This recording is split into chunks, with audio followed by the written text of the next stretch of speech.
할렐루야. 오늘도 복된 주님의 날을 보내시기를 소망합니다.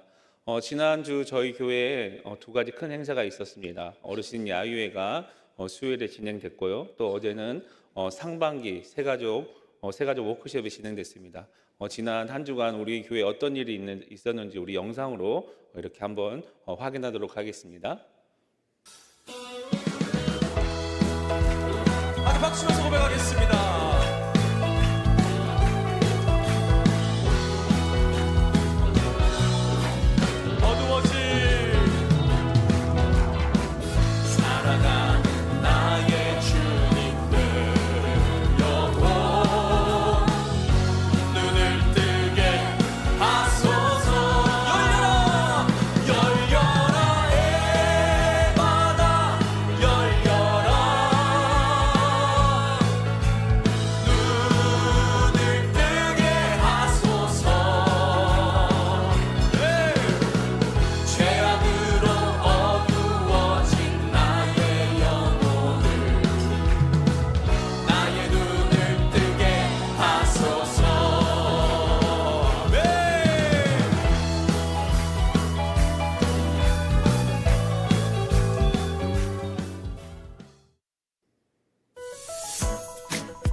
내 안에 예수님이 계시는데 뭐가 힘들고 뭐가 두렵습니까?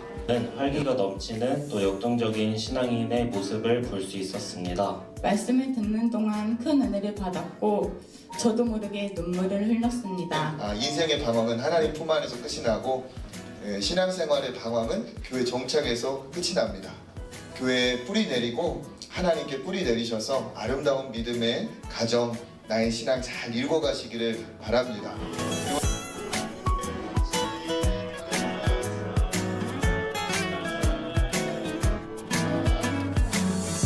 우리 조천교회에서 행복한 신앙생활에 갈 수 있도록 역사하여 주시옵소서.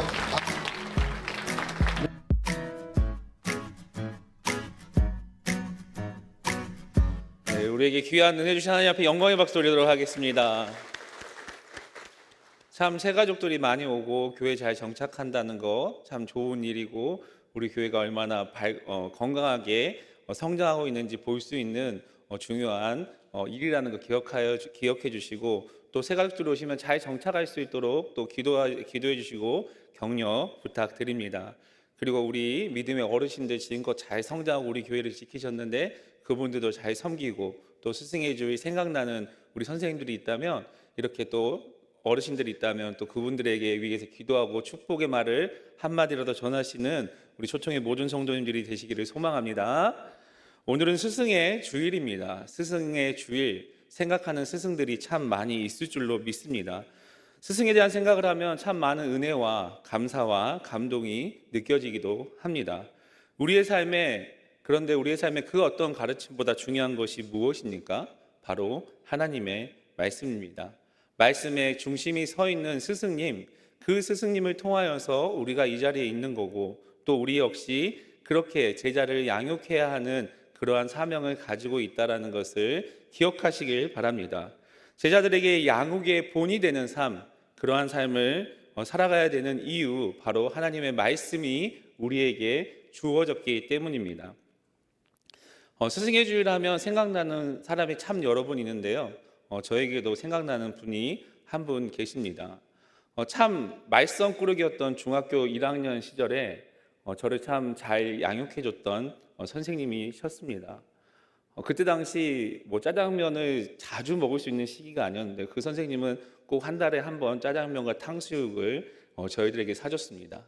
그리고 그 사랑을 실천해 주시고 말씀을 잘 가르쳐 주셨고 그리고 저에게는 헌금을 어떻게 드려야 하는지 헌금 신앙에 대해서 저에게 올바르게 가르쳐 주셨던 분입니다. 지금도 그 선생님과 연락을 하고 있고 그 선생님은 여자 권사님이신데요. 권사님께서는 저를 영적 아들로 품었다라고 하면서 지금도 저에게 기도 제목을 묻고 기도하고 이러한 저의 인생을 바꿔주신 복된 스승님이셨습니다. 스승의 날에는 이렇게 우리에게 복된 스승님들 그리고 스승이 생각나는 것이 당연한 일입니다. 그러면 오늘 본문을 통해 우리는 어떠한 삶을 살아야 되고 어떠한 선생님의 역할을 감당해야 할지 생각하고 고민해 보았으면 좋겠습니다. 오늘 본문에 있는 7장 1절 말씀인데요. 우리 다 같이 읽어보겠습니다. 시작. 이 일 후에 바사왕 아닥사스다가 왕위에 있을 때에 에스라 하는 자가 있느니라. 그는 스가랴의 아들 이사라의 손자요 hil기야의 증손이요. 아멘. 이 일 후에라고 1절에서 시작합니다. 이 말은 이스라엘 백성들이 나라를 잃고 또 왕도 잃어버린 포로기였고 그 포로기 이후에 1차 귀환이 이루어졌습니다. 1차 귀환 이후에 두 번째 귀환이 있었는데요. 1차 귀환과 2차 귀환의 차이는 79년 정도, 그러니까 약 80년 정도 사이에 이루어졌습니다. 이 일이라고 말하는 것은 2차 포로 귀환 때를 말합니다. 시대적으로 보면 어려운 시기였고 힘든 시기였습니다. 1차 귀환에서는 성전을 건축했다는 거 우리가 잘 알고 있습니다. 성전을 건축하기 위해서 엄청나게 노력했고 올바르게 성전을 재건했습니다. 겉으로 보기에는 겉모습의 신앙은 아무런 문제가 없어 보였습니다. 그런데 이 시점에서 문제는 무엇이었냐? 이스라엘 백성들 마음에 공허함이 있었습니다. 허무함이 있었습니다.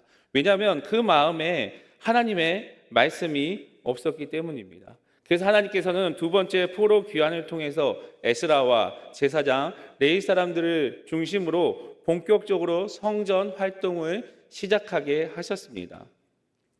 이스라엘 백성들에게 하나님의 말씀을 바르게 가르치고 그 가르침이 삶으로 이어진 것이 이때부터입니다. 이는 하나의 공동체를 세우는 중요한 일입니다. 하나의 공동체를 세우기 위해서 예배 드리는 것, 말씀을 배우는 것, 그리고 그 말씀을 통해서 변화된 삶을 살아가는 것이 하나의 공동체를 올바르게 세우는 방법입니다. 하나님께서는 말씀을 통해서 예배를 통해서 하나님의 백성을 회복시키십니다. 에스라 7장에서 에스라를 소개할 때 무려 16대의 조상에 대해서 이렇게 언급을 합니다. 2절부터 5절까지 에스라의 출신의 배경에 대해서 말합니다. 에스라는 이스라엘의 정통 제사장의 가문 출신이었고 그 대제사장 아론의 후손이었습니다. 에스라는 이처럼 혈통적인 뿐만 아니라 훌륭한 신앙을 가진 모범적인 가문의 후예였습니다. 그런데 여러분, 에스라의 출신과 배경을 보면 어쩌면 자연스러운 일이었구나라고 생각할 수 있는데요. 이렇게 자연스러운 일은 하나도 없습니다. 어느 나라 민족이나 어느 나라이나 어느 민족의 유능한 가문, 좋은 가문에서는 그 훌륭한 가문을 이루기 위해서 정통적으로 그 가문에 속해 있는 사람들이 가문의 정통을 올바르게 가르치고 무단한 수고를 했다라는 것을 우리는 잘 알고 있습니다. 즉 에스라의 조상들은 자신의 후손들을 위해서 올바르게 신앙생활을 시키기 위해서 말씀을 잘 가르치기 위해서 노력했고 그 결실 중에 하나가 바로 에스라였습니다. 하나님께 충성된 성도 한 사람을 통해서 하나님께서는 그 가문에 천대까지 은혜를 주신다라고 이렇게 약속하셨습니다. 우리 출애굽기 20장 6절 말씀 다 같이 읽어보겠습니다. 시작. 나를 사랑하고 내 계명을 지키는 자에게는 천대까지 은혜를 베푸느니라. 아멘. 한 사람이 하나님 앞에 잘 서 있다면 그 가문이 은혜를 누릴 수 있다라는 복된 하나님의 언약의 말씀입니다. 출애굽기 20장 6절에서 내 계명을 지키는 자라고 이렇게 이야기를 하는데요. 이 계명을 지킨다라는 것은 주의를 기울여 보존하는 태도를 이야기를 합니다. 그러니까 소중한 것이 있으면 그것을 깨트리지 않게 여러분 잘 보존하지 않습니까? 그거와 같이 하나님의 말씀을 내 속에 잘 보존하기 위해서 애쓴다는 그런 이야기입니다. 그런데 여러분, 이렇게 하기 위해서는 마음에 무엇이 일어나야 되냐면요, 하나님을 사랑하는 마음이 내 속에 먼저 일어나야 합니다. 그래서 내 마음에 하나님을 사랑하는 마음이 있어야 하나님의 말씀을 올바르게 지키고 하나님의 말씀대로 살아가기 위해서 노력할 수 있게 되는 것이죠. 그렇다면 여러분, 우리의 가문의, 우리의 가정의 영적 상태는 어떻습니까? 에스라처럼 16대의 정통을 가진 가문은 없지만 이제 3대, 4대, 5대 이렇게 신앙생활 하시는 가문들이 형성되고 있습니다. 성경은 성도의 올바른 신앙을 정통적으로 이어가기 위해서는 하나님의 말씀을 올바르게 가르치고 그 말씀대로 실천해야 한다라고 이렇게 말합니다.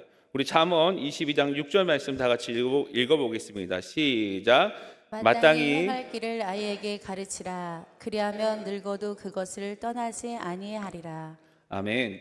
지혜를 전파하기 위해서는 어린아이들에게 부모와 교사들이 바른 말씀을 가르쳐야 합니다. 바른 말씀을 가르쳐야 될 이유가 무엇입니까? 바로 죄와 죄의 올무로부터 보호하기 위해서 하나님의 올바른 말씀을 우리 자녀들에게 가르쳐야 하는 거죠. 아이들이 가고 싶어하는 길을 가르치는 게 아닙니다. 하나님의 말씀의 길을 가르치는 것, 하나님의 자녀로 가는 길을 가르치는 것이 우리가 이 땅에 살아가야 할 이유고 말씀을 가르쳐야 할 이유입니다. 그럼 여러분, 아이들을 돌보고 가르치는 수고한 결과가 무엇입니까? 늙어도 그것을 떠나지 않는다라고 말씀합니다. 늙어도 떠나지 않는다는 것, 말씀이 마음에 있고 그 말씀을 잘 배웠다면 그 말씀을 떠나지 않게 된다라는 이야기죠. 그래서 여러분, 어린 시절에 말씀을 바르게 가르치는 것, 그 무엇보다 중요합니다. 어린아이의 순수한 그 영혼에 뿌려진 그 말씀은 절대 변하지 않고, 그리고 그 말씀이 그 우리 다음 세대 자녀들에게 평생 중심이 되어서 결코 죄와 죄의 올무에 빠지지 않는 그러한 삶을 살 수 있게 되는 것이죠. 초청의 모든 성도들이 신앙을 보존하고 이 신앙을 다음 세대에 잘 계승하여 물려주는 위대한 가문을 만들어 가시는 우리 초청의 모든 성도님들이 되시기를 예수님의 이름으로 소망합니다. 하나님께서는 대제사장 아론의 후손을 이어가고 있습니다. 그 대를 끊지 않고 계속 이어가고 있는 것이죠.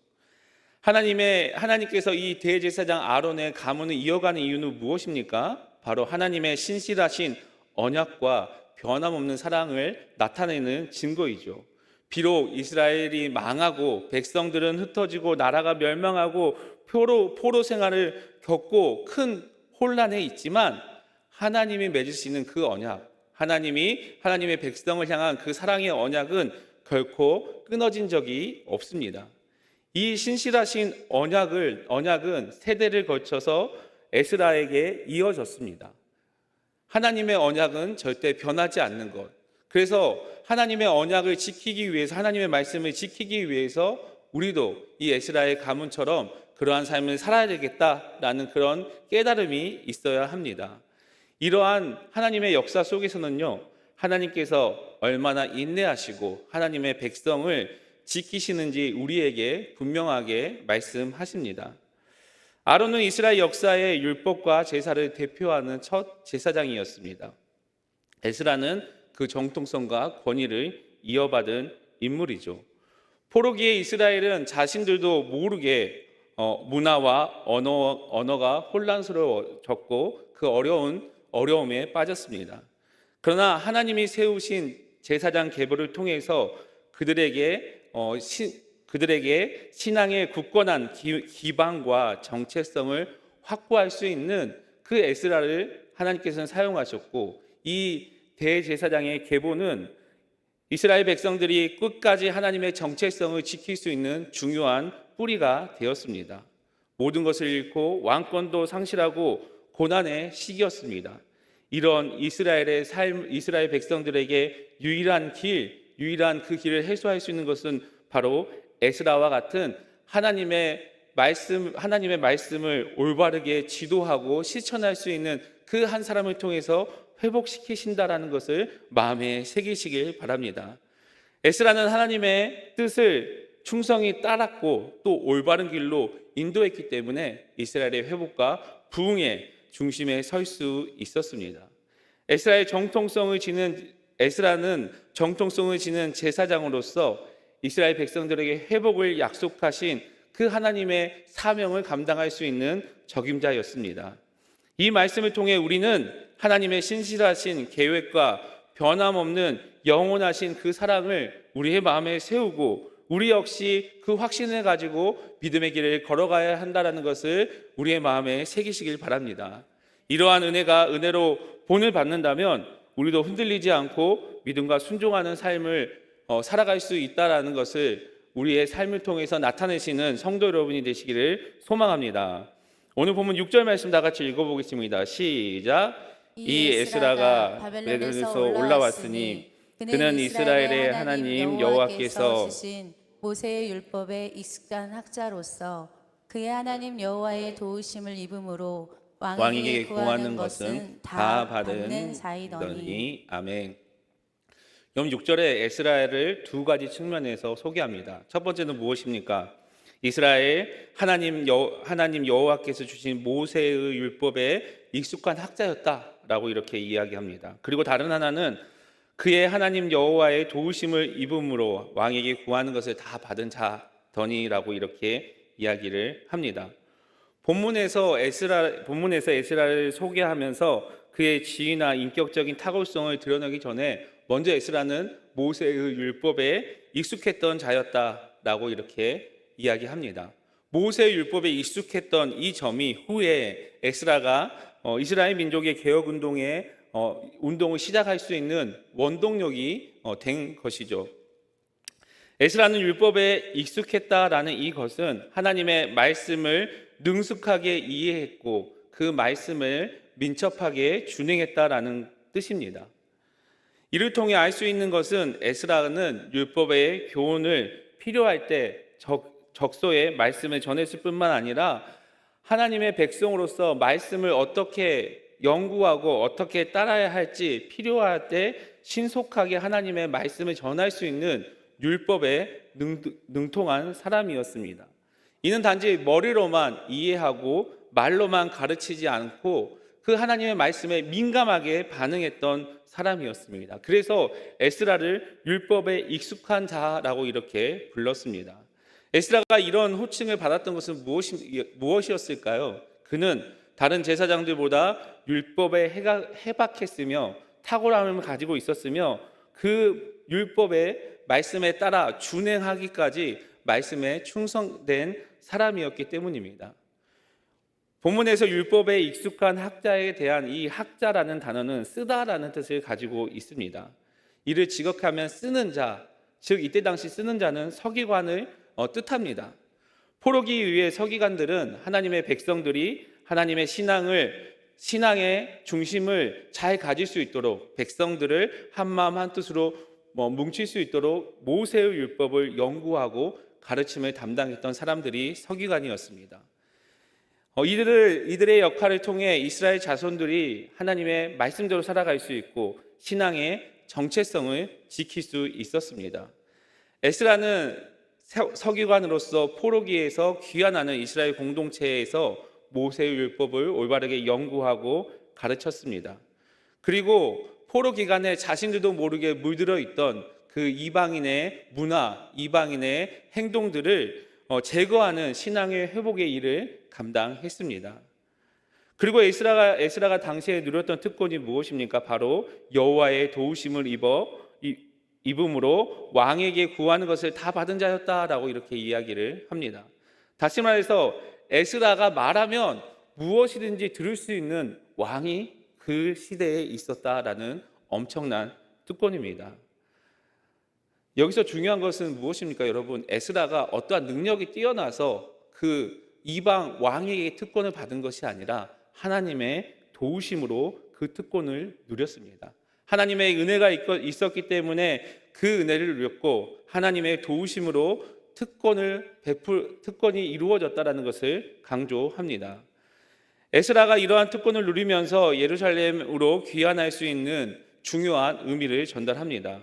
그는 충분히 그 페르시아 지역에서 중요한 왕의 고위 관직이나 특권을 누릴 수 있었습니다. 그러나 에스라가 포로 귀환에 같이 갔던 행동을 보면 자신 그 모든 특권을 포기하고 오로지 이스라엘 백성들에게 올바르게 율법을 전하기 위해서 그 특권을 포기했다라는 것 우리가 알 수 있습니다. 에스라가 이 특권을 포기할 수 있었던 이유는 무엇이었을까요? 바로 이 특권이 하나님께서 주신 도우심이라는 것을 알았기 때문입니다.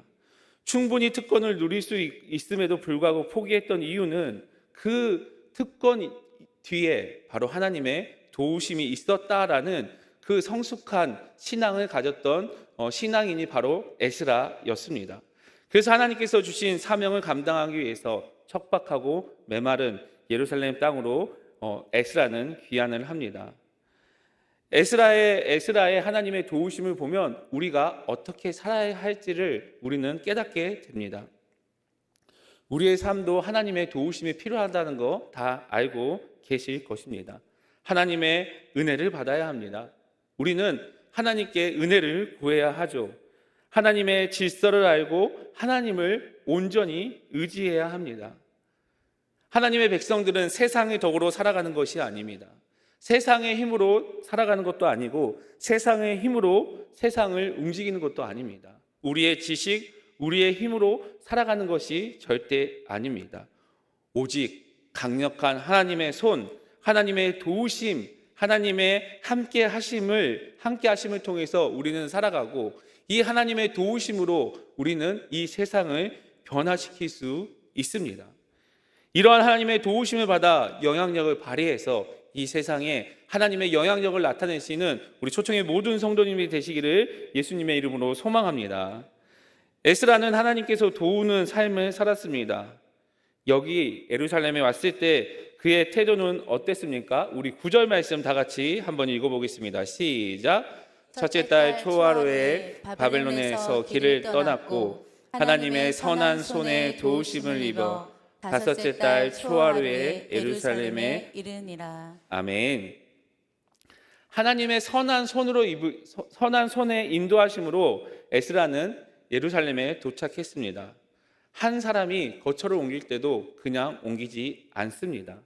에스라는 하나님의 도우심을 믿고 하나님의 말씀을 믿었기 때문에 움직였습니다. 에스라의 삶을 보면 하나님의 이끌어주신 말씀이 없다면 함부로 움직이지 않겠다라는 그런 의지가 있었습니다. 이러한 믿음의 방식이 있었기 때문에 하나님의 도우심을 경험한 것이죠. 에스라의 인생의 동선에는 하나님의 도우심이 있었습니다. 앞선 6절에서 왕의 도움을 받았다라고 이렇게 이야기를 합니다. 여러분, 왕의 도움을 받은 이것은 그냥 결과입니다. 에스라가 그렇게 왕의 도움을 받을 수 있었던 이유는 무엇이었을까요? 이러한 특권을 누릴 수 있는, 어떻게 하면 이러한 특권을 누릴 수 있을까요? 우리 잠언 3장 5절 6절 말씀 다 같이 읽어보겠습니다. 시작. 너는 마음을 다하여 여호와를 신뢰하고 내 명철을 의지하지 말라. 너는 범사에 그를 인정하라. 그리하면 내 길이 그렇지도 하시리라. 아멘. 하나님의 도우심을 구하는 방법, 하나님께서 주시는 그 특권을 누릴 수 있는 방법이 무엇입니까? 바로 하나님을 의지하는 것입니다. 범사에 하나님을 인정하는 삶을 살아가는 겁니다. 그러면 하나님께서 우리의 길을 지도해 주신다라고 말씀하십니다. 바벨론에서 예루살렘으로 이동했을 때 하나님께서 친히 이 이스라엘 백성들을 이끌어 주셨습니다. 그리고 에스라의 필요에 따라 왕의 마음을 움직여서 에스라를 도왔던 것은 바로 하나님이 그 모든 것을 공급하셨기 때문에 가능한 일이었습니다. 여러분, 이것이 바로 하나님의 도우심입니다. 우리 9절 말씀 다시 한번 읽어보겠습니다. 시작. 첫째 달 초하루에 바벨론에서 길을 떠났고 다섯째 달 초하루에 예루살렘에 이르르니라. 아멘. 2차 포로 귀환 자들의 2차 포로 귀환 자들은 약 4개월 만에 예루살렘에 도착했습니다. 바벨론에서 예루살렘까지 직선 거리는 900km 정도 됩니다. 성인 남성이 빨리 걸으면 한 달이면 갈 수 있는 충분한 거리이죠. 그런데 이 거리를 이동하는데 4개월이나 걸렸습니다. 4개월이 걸린 이유는 빠른 길보다 어려운 길보다 안전한 길로 이동한 결과입니다. 이것으로 알 수 있는 것은 2차 포로 귀환에는 노약자나 어린 아이들도 다수 포함되어서 안전한 길, 하나님의 인도하신 대로 걸어갔다라는 것을 우리는 알 수 있습니다. 당시 페르시아의 정치적인 상황으로 보면, 바벨론의 정치적인 상황으로 보면 곳곳에 반란이 일어났고 불안한 상태였습니다. 그래서 귀환하는 이스라엘 백성들의 안정이 결코 보장되지는 않았던 그런 상황이었습니다. 그 상황을 알 수 있는 말씀이 에스라 8장 31절에 기록되어 있는데요. 우리 다 같이 읽어보겠습니다. 시작. 첫째 달 12일 일에 우리가 아하와 강을 떠나 예루살렘으로 갈새 우리 하나님의 손이 우리를 도우사 대적과 길에 매복한 자의 손에서 건지신지라. 아멘. 8장 31절에 보면 그때 당시에 귀환을 돌아보면서 말하는 말씀인데요. 매복한 자들은 이스라엘을 노렸습니다. 그 이스라엘을 노렸던 그 상황에서 무사 귀환할 수 있었던 것은 하나님의 손이 이스라엘 백성들을 붙들고 도우셨다라고 이렇게 이야기를 합니다. 하나님이 지켜주셨기 때문에 우리가 올바르게 돌아왔다라고 이렇게 이야기를 하는 것이죠. 성도 여러분, 하나님의 백성을 결코 그냥 놓아두시지 않습니다. 하나님은 하나님의 백성을 지키시고 보호하시는 분이십니다.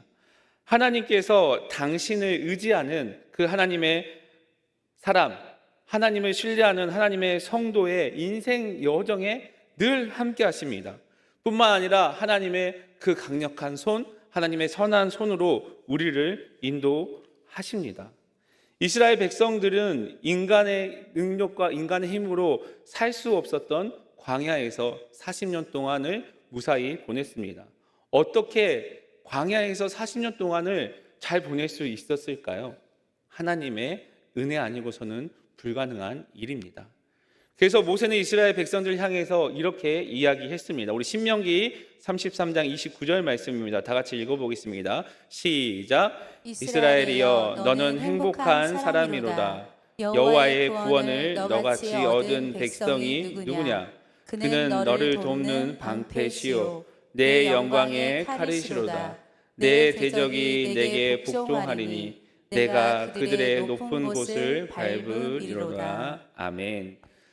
이스라엘 백성들이 그렇게 할 수 있었던 것은 하나님이 은혜를 주셨고 하나님께서 방패가 되셨고 영광의 칼로서 그 역할을 인도해 주셨다라고 이렇게 이야기를 합니다. 여러분, 그러면 우리의 여정은 어떻습니까? 안전하게 걸어가고 계십니까? 하나님께서 주시는 평안을 누리고 계십니까? 복된 하루하루를 보내고 계십니까? 여러분, 그런데 이거는 절대 우연이 아닙니다. 내가 이렇게 노력하니까 잘 살고 있구나. 내가 우리 자녀를 잘 가르치니까 우리 자녀들이 이렇게 잘 자라고 있구나. 운이라고 생각하면 안 됩니다. 우리의 하루하루 여정도 에스라가 그 귀환했을 때 이스라엘 백성들과 함께 하셨던 그 하나님이 우리 하루하루 여정에 가득 차 있다는 것을 기억하시길 바랍니다. 이러한 상황에 하나님께서는 우리의 손을 붙들고 가고 계십니다. 에스라가 이스라엘 백성들과 함께 귀환할 때 도적의 그 귀환 길에 불안한 요소들이 곳곳에 있었습니다. 우리의 여정도 여러분 얼마나 불안한 여정들이 많이 있습니까? 하루하루 걱정, 근심 하루도 안 하는 날이 없지 않습니까? 그런데 우리가 이렇게 행복하게 살 수 있는 것, 우리가 근심 없이 살 수 있는 것, 우리가 행복을 누릴 수 있는 것, 바로 에스라와 이스라엘 백성들을 인도했던 그 하나님의 손이 우리를 붙들고 있기 때문입니다. 하나님께서 우리를 붙들고 있기 때문에 평안을 누리는 삶을 살아갈 수 있습니다. 반면에 혹시 지금 고난을 당하고 있는 분들도 계십니까? 아니면 호련히 위험을 감지하고 계십니까? 아니면 낭떠러지로 막 밀려가는 그러한 상황이라고 느끼십니까? 그러나 여러분 염려하지 마십시오. 시편 121편 3절 4절에는 이렇게 이야기하고 있습니다. 우리 다 같이 읽어보겠습니다. 시작. 여호와께서 너를 실족하지 아니하게 하시며 너를 지키시는 이가 졸지도 아니하시리로다. 이스라엘을 지키는 이는 졸지도 아니하고 주무시지도 아니하시리로다. 아멘. 여러분, 하나님께서는 우리를 실족하게 두지 않으십니다. 졸지도 않으시고 주무시지도 아니하시고 그 두 눈으로 우리를 지켜보시고 지키십니다. 시편 말씀에 약속하신 하나님은 단 한순간도 우리를 지키지 않으신 적이 없습니다. 이러한 확신을 가지시기를 소망합니다. 이렇게 우리가 하나님의 은혜를 누리고 있다면, 우리가 이렇게 하나님의 확신을 가지고 살아가고 있다면, 그러면 우리는 어떠한 삶을 살아야 할까요? 오늘 본문 10절 말씀 다 같이 읽어보겠습니다. 시작. 에스라가 여호와의 율법을 연구하여 준행하며 율례와 규례를 이스라엘에 가르치기에 결심하였더라. 아멘. 에스라는 여호와의 율법을 연구하고 준행하고 가르쳤습니다. 여러분, 기독교의 핵심이 무엇입니까? 기독교의 핵심은 바로 가르침에서 나옵니다. 그러면 가르치기 위해서는 어떻게 해야 합니까? 내가 먼저 배워야 하는 거죠. 배우기 위해서는 연구해야 합니다. 왜 연구해야 합니까? 여러분, 하나님께서는 우리에게 정말 뜻하지 않는 은혜를 주시고 도우심을 주십니다. 그런데 그 하나님께서 그 뜻하지 않는 도우심과 은혜는 매번 있는 도우심이 아니고 매번 있는 은혜가 아니라는 거 우리가 잘 알고 있죠. 하나님께서 어떻게든 날 인도해 주겠지 라고 아무것도 하지 않으면 안 됩니다. 어느 날 갑자기 하나님의 도우심이 하늘에서 뚝 떨어지는 것이 절대 아닙니다. 그래서 우리는 하나님의 도우심이 있을지라도 하나님의 인도하심을 위해서 기도하고 하나님의 말씀을, 율법을 끊임없이 연구해야 합니다. 하나님의 말씀을 읽고 또 읽고 하나님의 말씀을 암기하고 묵상해야 합니다. 끊임없이 연구해야 하고 끊임없이 연구해서 그 말씀이 내 삶의 말씀이 되도록 노력해야 합니다. 여러분, 하나님의 말씀을 연구하면 어떠한 변화가 일어날까요? 우리의 인격이 변화가 됩니다. 우리의 말씀이 우리를 붙들게 된다라는 거죠. 여러분, 우리 말씀 암송학교가, 성경 암송학교가 잘 마무리가 되었습니다. 그런데 그 참여한 소료하신 분들의 특징이 무엇이냐면 100절을 다 외우자! 이렇게 시작했습니다. 100절 다 외웠을까요? 100절 다 외우지 못했습니다. 한 분만 100절 다 외우셨더라고요. 그런데 그 100절을 외우고 안 외우고가 중요한 게 아니었습니다. 암송을 하려고 하니까, 말씀을 계속 묵상하려고 하니까, 암송을 하려고 하니까 그 말씀이 손에서 떨어지지 않는 거예요. 손에서 떨어지지 않다 보니까 이 말씀대로 살기 위해서 노력하고 또 계속 이 말씀 병풍을 이렇게 손에 가지고 있으니까 헛생각을 하지 않게 된다는 거죠. 그게 말씀 암송학교의 은혜였습니다. 여러분, 우리가 말씀을 연구하고 묵상하면 우리의 태도가 변합니다. 인격이 바뀌게 됩니다. 말씀을 통해서 우리의 생각이 바뀌고 우리의 마음이 바뀌고 새로운 생각과 새로운 태도가 우리의 삶 속에 나타납니다. 이러한 변화가 여러분 말씀의 능력입니다. 말씀의 능력을 통해서 우리가 변화되는 능동적인 과정이 바로 우리의 인격적인 변화입니다. 이 인격적인 변화가 일어나면 어떻게 될까요? 우리는 하나님의 말씀에 순종하는 삶을 살아가게 됩니다. 그렇기 때문에 여러분, 하나님의 말씀을 연구하시기 바랍니다. 연구하는 것은 읽고 또 읽고 하나님께서 나에게 어떤 말씀을 주는지 묵상하고 그 말씀을 통해서 내 인격이 변화된 삶, 그 삶을 통해서 하나님께 순종하는 삶을 살아가시기를 소망합니다. 연구의 다음 단계는 무엇입니까? 실천입니다. 우리의 일상에 하나님의 구체적인 말씀이 드러나는 것, 하나님의 말씀이 우리의 일상에 뚜렷하게 나타나는 것입니다. 말씀이 유일하게 삶이 되게 하는 방법이 무엇입니까? 여러분, 우리가 말씀을 연구했다면 그 연구했던 말씀이 우리의 삶에 나타나야 하는 것이죠. 하나님의 말씀대로 살아야 하는 것.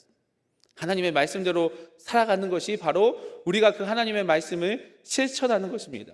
그리고 그렇게 실천한 다음에 중요한 게 무엇입니까? 가르치는 것입니다. 가르치는 것. 가르치는 것을 가르치기로 오늘 본문에 사용됐던 가르치기로의 원형의 뜻은 훈련시키다, 숙달되다, 익숙하다라는 의미입니다. 이스라엘 자손들을 훈련시켜 율법에 익숙한 삶을 살게 하겠다라는 게 에스라의 의지고 결단이었습니다.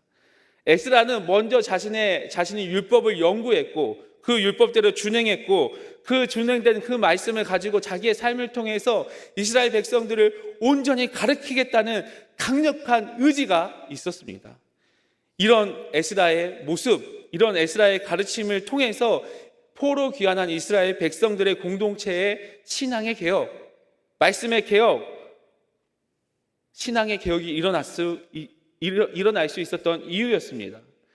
가르칠 때 여러분 중요한 게 무엇일까요? 에스라처럼 말씀을 연구하고 실천하는 것, 그러한 삶을 사는 것, 다시 말해서 본이 되어야 하는 것입니다. 내가 다음 세대의 본이 되고, 내가 우리 자녀의 본이 되고, 우리 교회 다음 세대의 본이 되어야 합니다. 에베소서 6장 4절은 이렇게 말하고 있습니다. 우리 다 같이 읽어보겠습니다. 시작. 또 아비들아 너희 자녀를 노엽게 하지 말고 오직 주의 교훈과 훈계로 양육하라. 아멘. 오직 주의 교훈과 훈계로 양육하라라고 이렇게 말씀합니다. 유대인들은 자녀들을 양육할 때, 가르칠 때 교육과 훈련을 가장 근본적인 방법이라고 합니다. 교육과 훈련이라는 것이 무엇일까요? 가문의 정통성, 가문의 이론, 자신의 지식이 아닌 하나님의 말씀. 하나님의 말씀을 근거로 한 가르침이 바로 여러분 에베소서에서 말씀하신 교훈과 훈계입니다. 에스라는 이 교훈과 훈계를 자신의 삶을 통해서 본을 보였습니다. 그리고 그렇게 전달되는 삶을 살아야 합니다. 우리 역시 우리의 자녀들을 양육하기 위해서, 다음 세대를 양육하기 위해서는 이 교훈과 훈계가 우리의 삶에 온전히 드러나야 합니다. 어떻게 하면 드러날 수 있을까요? 말씀을 연구하고 실천해야 합니다. 내 마음과 내 삶이 변화되는 삶을 살아야 합니다. 어떻게 하면 변화될 수 있을까요? 하나님의 말씀이 완전히 내 안에 젖어 있어야 합니다. 내 안에 하나님의 말씀이 완전히 젖어 있으면 우리의 삶을 통해서 그 삶 속에 주님의 교훈과 훈계가 온전히 나타납니다. 주님의 교훈과 훈계를 가지는 그 인격체가 바로 본이 되는 삶입니다. 성도 여러분, 이 본이 되는 삶을 통해서 다음 세대를 온전히 양육하시는 우리 성도 여러분이 되시기를 예수님의 이름으로 소망합니다. 본이 되는 삶, 가르치는 것, 그러면 여러분 부모님에게만 해당할까요? 교사들, 그리고 다음 교회의 어른들에게도 해당되는 이야기입니다. 우리 마태복음 5장 19절 말씀 다 같이 읽어보겠습니다. 시작. 그러므로 누구든지 이 계명 중에 지극히 작은 것 하나라도 버리고 또 그같이 사람을 가르치는 자는 천국에서 지극히 작다 일컬음을 받을 것이요 누구든지 이를 행하며 가르치는 자는 천국에서 크다 일컬음을 받으리라. 아멘. 여러분, 천국에서 크다 일컬음을 받는 사람이 누구라고 이야기합니까? 하나님의 율법, 그 지극히 작은 것을 가르치는 사람, 이 사람이 하나님 나라의 큰 사람이라고 이렇게 이야기를 합니다. 하나님의 말씀에 순종하는 것이죠. 그 지극히 작은 율법, 그 하나님의 말씀의 권위 앞에 내 모든 것을 내려놓고 무릎 꿇는 실천, 이것이 바로 진정한 순종입니다. 하나님께 순종하고 가르치는 것, 그게 천국에서 큰 자고 우리가 이 땅에서 복을 누릴 수 있는 방법입니다. 10절 마지막에 에스라는 결심하였더라라고 이렇게 이야기했습니다. 에스라의 결심은 무엇입니까? 하나님의 말씀을 연구하고 그 말씀을 실천하는 그 본이 되었으니 이제 그 율법을 올바르게 이스라엘 백성들에게 가르치겠다라는 거죠. 이 한 사람의 헌신으로, 이 한 사람의 본이 되는 모습으로 이스라엘 공동체가 올바르게 세워집니다. 그 마음의 신앙, 그 공동체를 바르게 세운 그 열정, 그 한 사람을 통해서 하나님께서는 이스라엘 백성들을 온전히 세웁니다. 예루살렘에 도착한 에스라는 하나님의 말씀을 끊임없이 연구합니다. 그리고 그 말씀을 자신의 삶에 온전히 드러내고 실천하는 본이 되는 삶을 삽니다. 그리고 이러한 본이 나뿐만 아니라 모든 이스라엘 백성들에게 본이 되는 삶을 살 수 있도록 그 말씀을 가르치자고 결심합니다. 여러분, 이 에스라의 결심, 이 결심은 어떤 결심이었을까요? 하면 좋고 안 하면 그만이다 라는 이런 우유부단한 결심이었을까요? 자기가 누릴 수 있는 특권, 그 모든 것을 내리고 하나님의 도우심을 따라 이스라엘에 다시 온 그 에스라에게는 하나님의 말씀을 올바르게 가르치겠다는 그 결심 하나가 마음 가운데 중심에 가득했습니다. 열정 가득한 그 결심이 있었습니다. 하나님의 정한 그 마음에 따라 어떠한 어려움이 있을지라도 어떠한 상황 속에서도 꼭 이루겠다는 그 굳은 결단이 바로 에스라의 결단이었습니다. 실제로 에스라가 예루살렘에 도착했을 때 그 상황은 처참했습니다. 우상 숭배와 이방인과의 성적 타락, 다시금 타락의 길로 걸어가는 이스라엘 백성들을 봅니다. 또한 하나님의 말씀을 알지 못하는 이들도 많았습니다. 심지어 하나님의 말씀을 알고도 그 말씀을 지키지 않은 사람도 많았습니다. 자기의 욕심 때문에 자기의 이익을 위해서 죄를 범하는 이들도 많았습니다. 어쩌면 이 시대에 살아가는 한국 교회의 그 성도들의 모습과 비슷할지 모르겠습니다. 수많은 어려움이 주변에 있고 수많은 위협이 있고 한순간만 발을 잘못 내디디면 낭떠러지에 떨어질 것 같은 그러한 상황인 것이죠. 그러한 상황에 에스라는 반드시 주의 말씀으로 가르치겠다, 반드시 주님의 말씀으로 이스라엘 공동체를 개혁하겠다라는 그 결단이 그 마음에 있었습니다. 이러한 에스라의 결심으로 실제적인 개혁 운동이 에스라의 눈앞에서 실제적으로 나타나게 됩니다. 성도 여러분, 하나님께서는 오늘날에도 이 에스라와 같은 사람을 찾고 계십니다. 여러분을 통해서 여러분의 가정과 여러분의 공동체가 변화되는 것을 꿈꾸시기를 바랍니다. 이왕이면 이 대한민국을 뒤집어 엎을 수 있는 에스라와 같은 그 사람이 여러분이 되고 여러분의 가정에 나타나기를 소원합니다. 잠언 25장 13절에 이렇게 말씀하고 있습니다. 우리 다 같이 읽어보겠습니다. 시작. 충성된 사자는 그를 보낸 이에게 마치 추수하는 날에 얼음 냉수 같아서 능히 그 주인의 마음을 시원하게 하느니라. 아멘. 여러분, 추수하는 날 결코 좋은 날이 아니죠. 덥거나 이런 날입니다. 그런데 그 주인의 마음을 시원케 하는 사람이 충성된 종이라고 이렇게 이야기를 합니다. 하나님께서는 지금 이 시대에 하나님의 마음을 시원케 하려고 하는 그 사람을 찾고 계십니다. 오늘 예배드리는 우리 초청의 모든 성도님들이 이 시대의 에스라가 되기를 소망합니다. 그래서 하나님의 마음을 시원케 하는 그러한 사람이 되시기를 소망합니다. 어떻게 하면 그렇게 할 수 있습니까? 말씀을 연구하고 가르쳐야 됩니다. 본이 되는 삶을 살아야 합니다. 우리가 말씀을 연구하고 가르치고 본이 되는 삶을 살아서 하나님의 답답한 마음을 시원케 하는 이 시대의 에스라가 되기를 소원합니다. 그리고 또 무엇입니까? 다음 세대를 온전히 세우는 것이죠. 다음 세대를 하나님의 말씀으로 가르치고 그 다음 세대가 그 다음 세대를 하나님의 말씀으로 가르치고 그 다음 세대가 그 다음 세대를 하나님의 말씀으로 가르쳐서 에스라를 소개할 때 누구의 자손, 누구의 자손, 누구의 자손 이렇게 소개했던 것처럼 우리가 하나님 앞에 갔을 때 하나님께서 누구의 자손, 누구의 자손, 누구의 자손 명문의 신앙이 명문 가문을 이루기 위해서 애썼구나라고 칭찬받는 우리 초청의 모든 성도들이 되시기를 바랍니다. 그리고 우리 초청교회에 있는 모든 다음 세대들이 다음 세대를 또 품고 다음 세대를 또 품고 이러한 이 시대의 에스라와 같은 그런 굳은 결심을 가질 수 있도록 그 스승의 삶, 교사의 삶도 감당해 주시길 바랍니다. 성도 여러분, 하나님께서는 하나님의 마음을 시원케 하려고 하는 사람을 찾고 계십니다. 지금도 찾고 계십니다. 우리가 준비되면 하나님께서는 우리를 도우실 것입니다. 하나님의 말씀을 연구하면 하나님께서 우리에게 은혜를 주실 것입니다. 하나님의 말씀을 실천하면 하나님께서 우리에게 지혜를 주실 것입니다. 하나님의 말씀을 가르치면 우리의 다음 세대를 하나님께서 굳건히 세우실 것입니다. 이러한 은혜를 누려서 신앙의 명문 가문을 세워가시는 우리 초청의 모든 성도 여러분이 되시기를 예수님의 이름으로 간절히 소망합니다.